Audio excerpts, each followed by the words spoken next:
When I meet somebody for the first time and I tell them I'm a college professor, they're like, oh, great, where do you teach? Where did you get your PhD? That's so great. And then if I introduce myself as, hi, my name is Melissa and I'm in recovery from bipolar disorder, oh, great.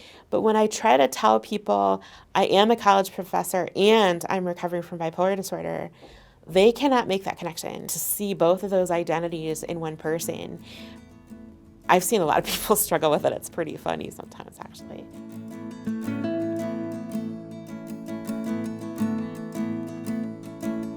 I was the smart fat kid in elementary school, and I must say I don't remember any particular depression or mood disorders when I was that young.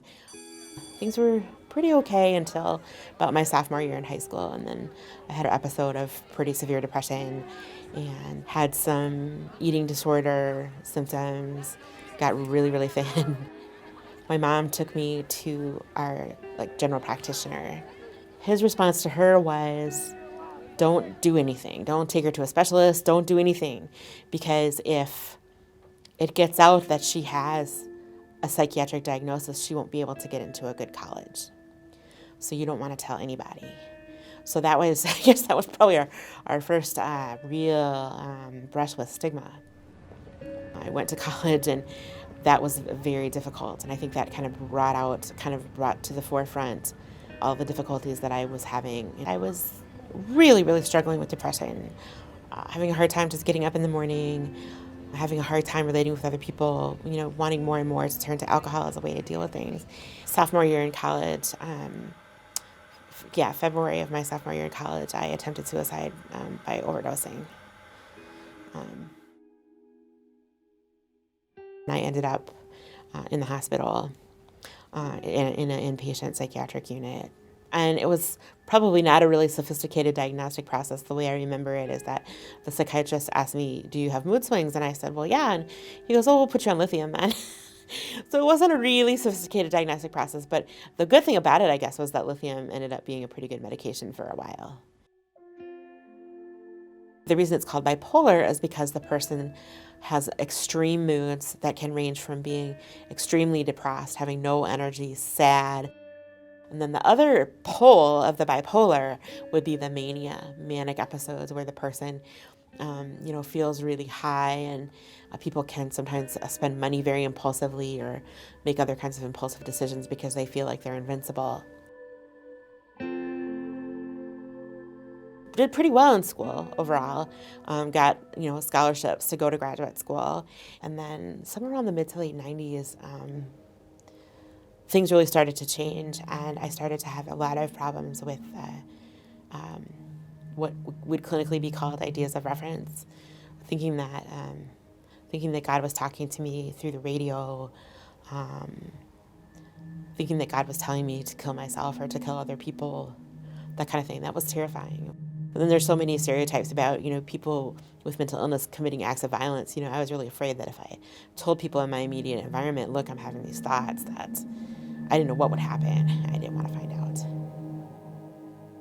The psychiatrist who was treating me, he said, you can expect never to experience happiness again because you're just not capable of it.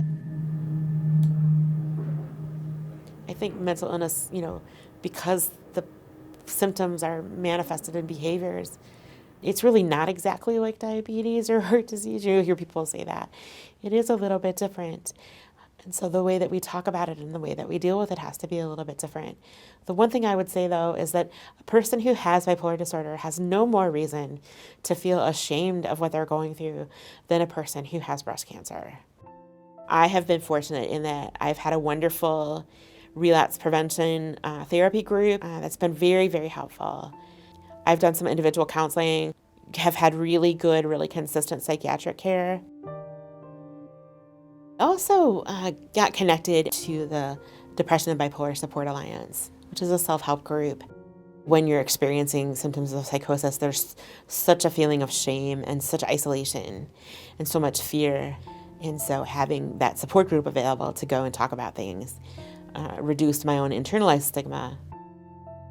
American Indian culture to the well-being of these children. My first year here, there was a lot about entering, a different aspect of social work that was very stressful and anxiety provoking. And fortunately, Augsburg had a good EAP program. An EAP is an employee assistance program, and it's often offered as an employee benefit. So I saw an EAP counselor, and he instructed me to make a list of 10 things that I could do if I was on campus and was feeling anxious. They're pretty simple things like, drink a glass of water, or, go for a walk, go for a walk around the community garden, simple things like that. But I still have that list, actually. Nowadays, students Google their professors all the time. And if you do Google my name, some of the essays and writings that I've done from a first-person perspective will probably show up on that Moodle search. So if students go looking for it, they will find it. And if they do, I do not disown it or deny it. We can talk about it. Just sort of the preference that they have? The students at Augsburg are fabulous. They work really hard. They're very thoughtful. The joy of it really is I think I learn as much as my students do. If you actually take a look at the history of how social welfare policy has been carried out, we don't always live up to our own ideals. I teach a lot of courses that don't really have that much to do with mental health treatment.